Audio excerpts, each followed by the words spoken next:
Hocam bakın abi. Her zaman. Eyvallah.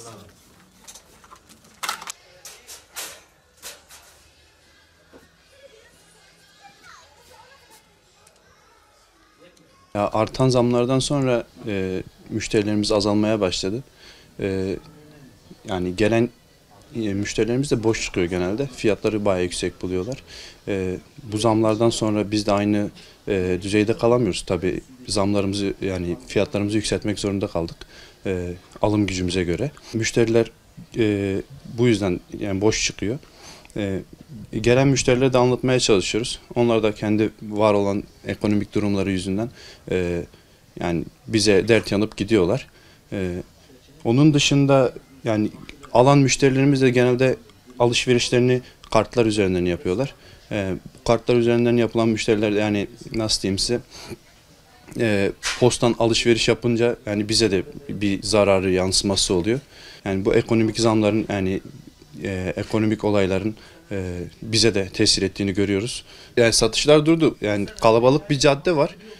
Bu cadde üzerinden sürekli geçen adamlar artık bu sefer mekanlara girmemeye başladı. Elimizden geldiğince indirimler yapıyoruz. Elimizden geldiğince yeni kampanyalar yapmaya çalışıyoruz. Onların var olan bu durumu, onların bu ekonomik durumu bize de yansıyor aslında.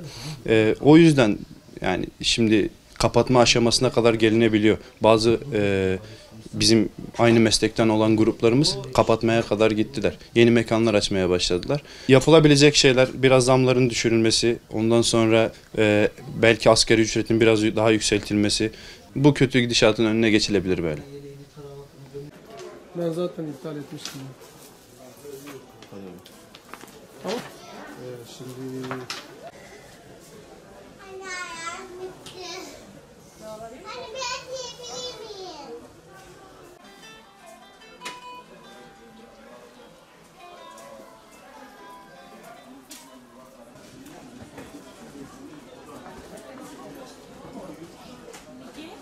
özellikle 2019 yılı dövizin yükselişiyle gerçekten piyasalarda yani bir sıkıntının olduğunu bütün esnaf kesimiyle her sektörde hissediliyor. Yani vatandaşın alım gücünün düşmesiyle de tabii ilgili. Çünkü elektrik oranlarının zamı, doğalgaz oranlarının zamı, piyasaya yansıyan döviz farkının zamı tabii tüketiciyi haliyle çok büyük bir şekilde etkiledi yani. Bunun için de şu an için ticaret yapan esnafların çoğu büyük sıkıntı içerisinde. Hepimiz şu an aynı sıkıntılar içerisinde. Ödeme konusunda olsun, ürün satma konusunda olsun.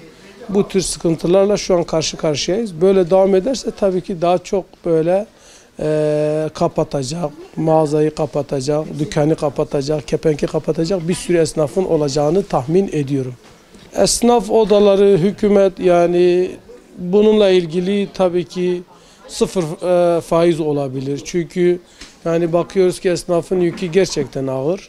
Faizsiz krediler olsun, teşvikli krediler olsun ama faizsiz olsun. Çünkü faizli krediler tabii ki sonraki dönüşümlerde tekrar esnafı batırmaya, tekrar esnafı yok etmeye gidiyor. Yani hükümetin bu tedbirleri alması gerekir, esnaf odalarının alması gerekir.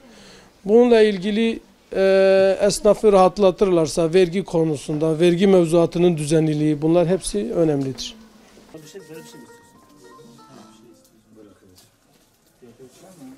Aman ettem sesini kekim. Ki yaparız. Daha İş bir rengi nedir iş? Az bir rengi nedir? Az bir rengi nedir?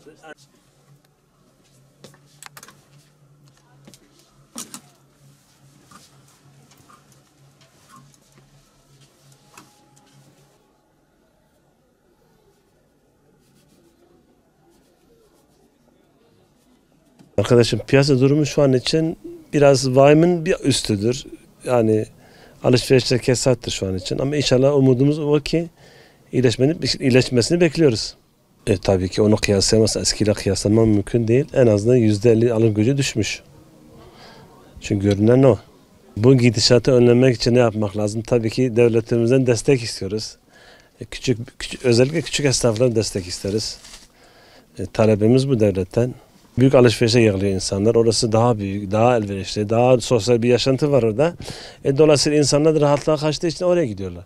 Oraya gittikleri zaman bütün ihtiyaçları hem sıcak soğuk bir ortamda hem de eğlenerek alışveriş yaparlar. Tabii bu da bize yansıyor bu. Biz küçük esnaflara yansıyor.